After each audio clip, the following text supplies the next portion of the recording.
Hello, James. Hello. Hello. Okay, so this is our first interview. One of many, maybe. So the first question I have is very simply, what is the best Shakespeare performance you've seen? Best Shakespeare performance I've seen. Oh, goodness me, I've seen so many. It's very hard to pick a specific one. On stage or film? Ooh, one on stage and one on film. One on stage, one on film. Well, there's an actor a good friend of mine called David Middleton, and he has given some of the best performances I've ever seen. He's not a famous or well-known actor. If you want somebody well-known, I do remember seeing Pete Postlethwaite years ago in Macbeth in Stratford when I was at school. So it was quite a while ago. So it must be memorable. He played Macduff. Ooh, awesome. And it doesn't matter if the person isn't famous. It matters if the performance moves you. A follow-up to that is, did you have any experience with Timon of Athens before this production? No, none at all. I knew of it, and I'd seen photographs, but that was it. Oh, awesome. Never read it until now. Do you recall any of the photographs you saw?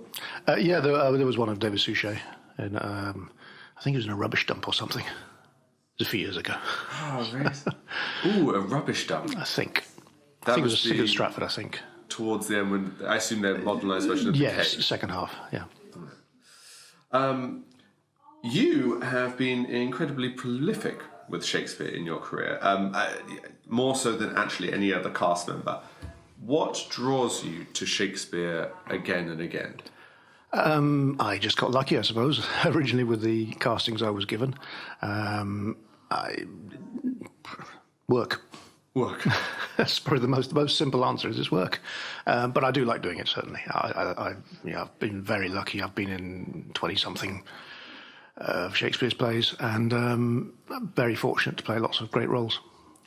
Not to be a massive stalker, but to give you a scary number, it's not 20, it's actually 41 Shakespeare plays, and which is amazing. And here's some numbers. The rest of the cast put together have been in 61. And not to brag, I'm 10 of that 61. How does that make you feel, knowing that we all sort of look to you for like Shakespearean brilliance? Oh dear, not sure about that. Well, 40. It could be more than 41. I don't know. There's a few I've probably forgotten about, but I think it's 20-something different Shakespeare plays, though, isn't it? I think I'm not sure. Other cast looking to me good. I try not to think about it. There's lots of very, very good actors in this production. I'm lucky enough to be surrounded by them, and I shall be looking to them for help as well.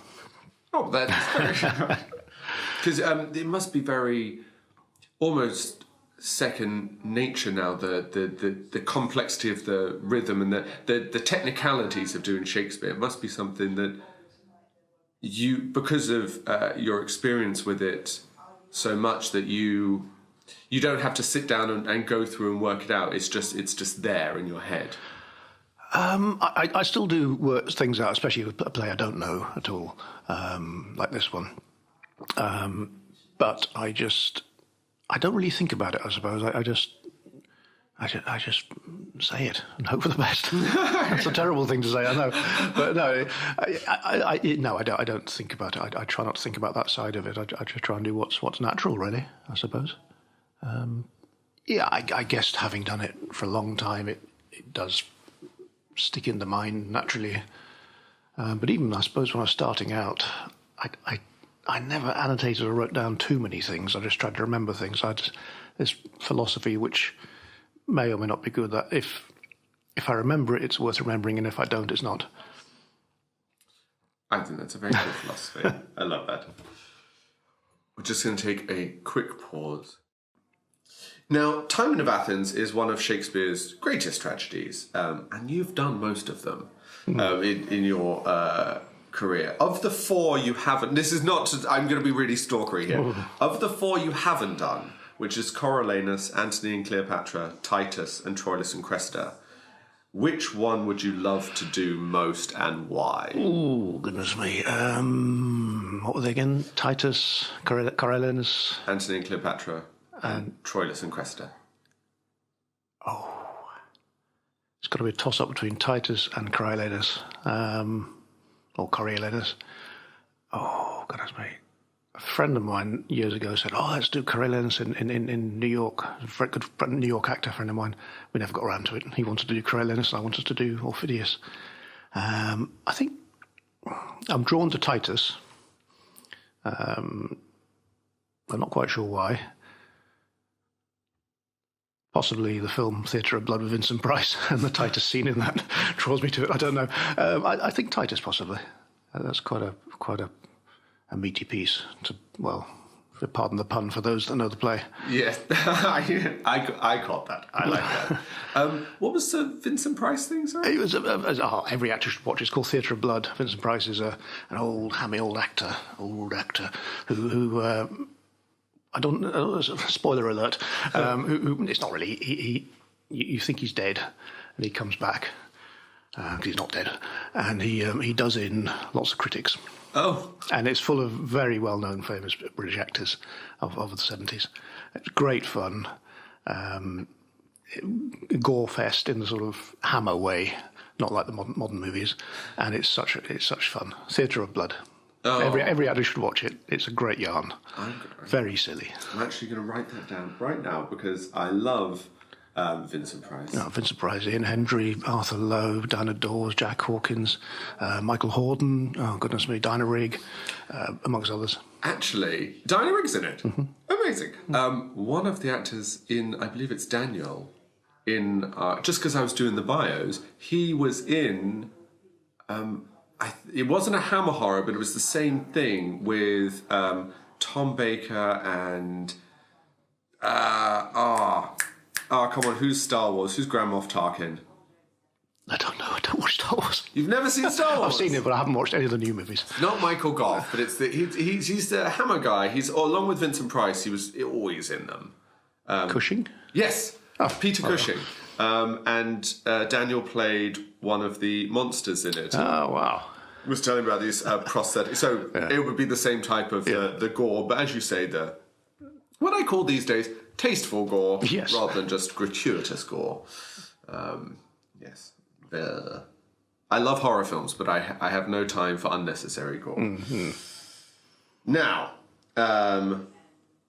this is a double contradiction. I can't not mention this. We've actually acted together before. We have, yes. You hired me, in fact, and directed me in a tour of The Tempest, where you were Prospero and I was Caliban. And ironically, I was your servant in that too. I didn't mention the greatest Shakespeare performance, of course, with your performance there. I know, how awkward. I did love my Caliban. How would you compare Prospero to Timon, though? Because are they both fair masters? I think Timon's a very, very fair master. Prospero, tough but fair, I would say. And I think Timon is what he needs to be, although... He is blinded by his own lack of sight. That doesn't sound a bit strange. He wants to be liked and loved, and so he doesn't. What's the word? He can't see beyond his own tunnel vision of where he wants to be, and he's got very good advisors around him. Flavius being the main one. Who tries to help him, but he doesn't want to be helped. He has his own tunnel vision. I suspect he could be tough if need be. He's an ex-general, but I don't think he likes being brutal. Not that Prospero does like it, but I think Prospero does it intentionally to stop his daughter being molested, shall we say, by Caliban. Prospero's probably harsher. Still fair, though. Though actually, just thinking about it, obviously Prospero was cast out of Milan because he wasn't tough enough. Yes. So actually, in many ways, Prospero goes to the island, Timon goes to the cave. Yeah. And if they'd been reversed, it would have been interesting. Yeah, I suppose Prospero becomes tough through necessity on his island. And of course he does. He forgives them all at the end, doesn't he? It's not. He doesn't It's not like he holds a grudge in many ways. It would have been a much darker player for the end. He just kills them. Just kills them. Yes. Which is not unlikely for Shakespeare sometimes. No. You mentioned Titus, yes. Yeah, it's a pretty brutal ending. Does anyone survive in Titus? But probably a few servants. Yeah, just then, having to clean it up. They're like, Like the first series of Blackadder. Yes. Oh, yes. Or the second. Yes, that as well. Yeah. Not the third, though, or the fourth. No, the fourth does. The fourth. Yeah, it's really the third. The third's the only one, I think, where they don't all die. Spoiler alert for Blackadder fans. Yes. Well, I suppose you wouldn't be a Blackadder fan if you didn't know how it ended. How do you feel about your role of Timon? I mean, do you like the character? Was it easy relating to his character motives and intentions? I like him very much. When I first read this script, not the play, but the script of Misanthropos, I took to him straight away, really.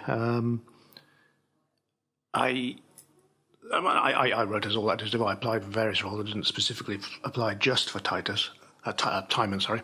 But I did like him, and I felt I understood him pretty well from the start, and understood who he was and what he's about.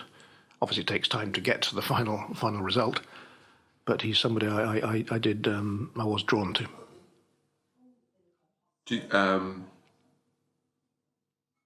you like is the wrong word. Do you feel you just intrinsically understood him? Probably sounds arrogant, but yes. I don't quite know why. I think I just did. Obviously, there's lots of things one finds out about in the process of rehearsing and making the film. But like I said, I sort of was drawn to him from the start. And I think I did understand him from the start. But there's obviously still a lot to find out. So, like an onion. Onions have layers. Yes, lots of layers. Was there any expectation you had about the character that has changed since starting rehearsal? Might have to come back to that one. I have to think about that one. Can you say the question again? Was there any expectations you had about the character that through the process of rehearsal has either changed your view or the style or way we're going with it has forced you to change an expectation? Probably sounds rather boring, but I don't think there is really. I think he's... No, I don't think so. No, it's a very, very hard question, that. And as I think about it on the hoof, I can't say there is. I'll probably finish this and think about something in about 2 hours' time. But I might come back to that. But as you say, because you did feel that you just got the character and his intentions from the beginning, maybe there isn't things to change, because it's sometimes a character just slots into place and you don't even need to think about what tactic they would use or anything like that, because you just know what they would use. And other characters, it's a complete mystery to why they say half of their lines. So if this was one that just all slotted into place, maybe expectations wouldn't change. Possibly. I think it probably sounds very arrogant to say that, I got the character from the start. Obviously, I don't get everything from the start at all. But he is a very generous man and foolish as well at times. Sees everything for the positives. I think he's sort of a glass is always pretty full kind of guy, and can't see the pitfalls and the problems around him. And the second half becomes a very bitter man. And I think it's, in that sense, he's quite simple. Obviously, none of these roles are simple or easy to play, but I think he is... Everybody around him has lots of motives, or most of them do, machinations, whereas he doesn't have that, really. All he wants is to be uber generous and be liked, which leads to his downfall. So. A cautionary tale. Yes. It's the third and final segment. I make my own sound effects here. No expense spared. And on that note, have you ever worked with CGI before?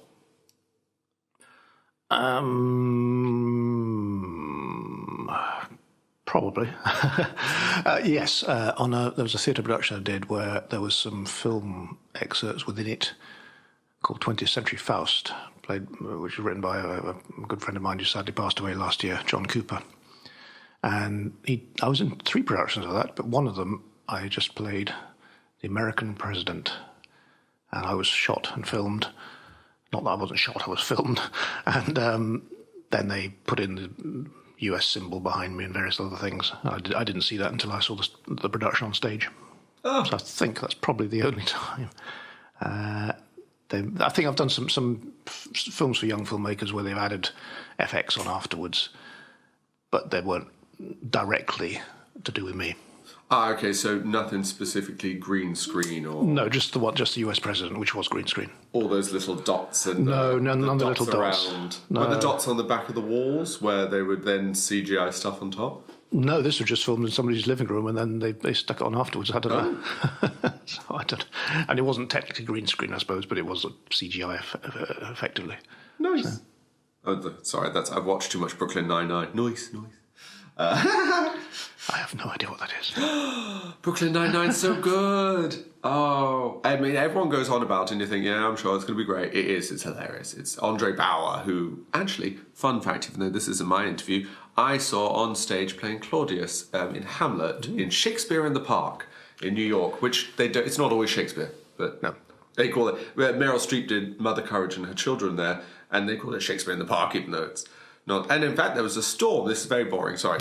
There was a storm that night, and all the other actors refused to go on stage. They're like, it's wet, it's raining, I'll be rained on. And Meryl Streep had overheard this from her dressing room, came into the main dressing room, and she was like, well, I'm going to go on stage. And if Meryl Streep goes on stage and you don't, you're going to look really bad. And she was apparently on stage, like, swiping the water off, sweeping it off the stage with the Mother Courage rags and stuff like that. Oh, what's a bit of rain to outdoor performers? Yeah. Oh, as we would know from... Yes, yeah, many times. Yet annoyingly, for The Tempest, it only rained 3 times? Yeah, it wasn't much, actually. No. Very, very few times. So, which was, I have to say, nice. Yeah, yes. Yes, though I did my Caliban robe... We had robes, so we were quite protected. Yes. Actually, every open-air show I've ever done, I've always been very fortunate in my outfit that I've had a big hat or a big robe that keeps me rather dry. Yes, note to self, use a sombrero. Yeah, yes. Why are you setting this play in Mexico again? Yeah. No reason, just... keep dry. Yes. Now, you've not only done Shakespeare on stage, but you've also done voice work with Shakespeare. Does that age you when it comes to delivering Shakespeare on film? Age me? Aid. Oh, aid, sorry. Well, I played a very small role. I played Jack Rugby in The Merry Wives of Windsor, and the Roman general, I think his name was Lucius, I can't recall now, in Cymbeline many, many years ago. So I wanted another one as well, a number of speeches for something. Anyway, that was... whether it aids me or not, I can't tell because it was so long ago. If it'd be more recent, I could probably say yes, it will help. But these were early 90s. So. Oh, nice. Or mid-90s or something like that. What do you expect from a director? Help. Clarity, I think, probably. Clarity of what is wanted and what is needed. Because if you haven't got that, then you could go off at any tangent, I think. And what's it like working with Maximianno Cobra? Oh, should I answer this question? It's great fun, actually. I do enjoy it. I enjoy it very much. We all went in, obviously not knowing on the very first day. And since then, I've seen things grow and change and the rest of it. And I've always enjoyed it from the start. So I'm not just saying that, by the way, either, Max. No, you are lovely to work with. Don't worry. As a prolific director yourself, is it sometimes hard giving control over to another director? I'm going to be boring and say, no, it's not. No, it's their baby, not mine. So I don't have any problem with that at all. So. I've never directed, so I would have one time, but I would have no idea what it is like to, but it must be hard because as a director yourself, in certain moments, maybe not with yourself, but with others, you have an idea that you want, as if you were the director, you'd be like, I would throw this out there, and it must be a little difficult to sometimes know this is not the role I'm playing right now, so I have to take my directing thoughts away. I think we probably all have thoughts of that, maybe throwing that idea. But I've never directed on film, so that's different from stage. And secondly, it's any director of film will know where they want to head with it. I, as an actor playing the role, don't know everything that's in the mind, obviously, of the director who sees the whole thing. And although I might think, well, that'd be a good idea to try that, it might not fit at all in the story or in the production. It could be a brilliant idea, but just won't work in this particular production. So anything I do think, I suggest things for my character, but I wouldn't suggest them for others unless somebody asked me and said, what would you throw in an idea or something? But no, it's not my production, so to speak, so I wouldn't force my own thoughts onto it in any way or in that sense. That's very sensible. And as far as I understand, it's a very good way to please directors is to not constantly chime in. Because especially, our cast is very large. If you had 18 plus people offering their 2 cents about every moment, you'd never get anything. I think there would be pistols at dawn. Yes. Yes, indeed. What do you take away from the story of Timon of Athens? As Timon or as me? You could do both. Don't be tunnel visioned. Don't be blinkered. Be open and listen to others. Timon hears, but he doesn't listen. So listening, and as every actor knows, listening is one of the most important things you can do. I think it's quite a sad story in many ways. This once great general man who throws everything away by being by trying to be generous and kind and wanting to be liked. He throws his life away and becomes a bitter and twisted misanthrope. Misanthrope. I think both ways. Both. So I think perhaps listen and be open to others, what others say. Don't just block them off, so whoever they are. Well, that's very, very good advice. Now we have one final question. Though I might have follow-ups, who knows what I'll do. Do you feel there is hope for Athens by the end of the film? What's left of it, yes. Spoilers. Yeah, spoiler alert. Yes, I think Athens is probably... It has quite a lot of undesirables in it, and maybe once, well, who knows, new ones will come along, as they always do. I like to think so. Whether Alcibiades is the right man to lead everything, I don't know. I mean, I'm dead and gone, so I don't care. Frankly, I'm not there. My grave is a warning to others. Yeah, yes, it could say a cautionary tale above the grave of Timon. One likes to think there is hope, though. Whether there is, I don't know, but I'd like to think so. What's that line in Richard II with the dig the here inlaid, here lies two kinsmen, dig their graves with weeping eyes, would not this ill do well? And you could put that on Timon's grave, little teardrops. You could. Richard II is not a play I've ever seen either. Funnily enough. Interesting. Or read. I ought to. I will go away and read it.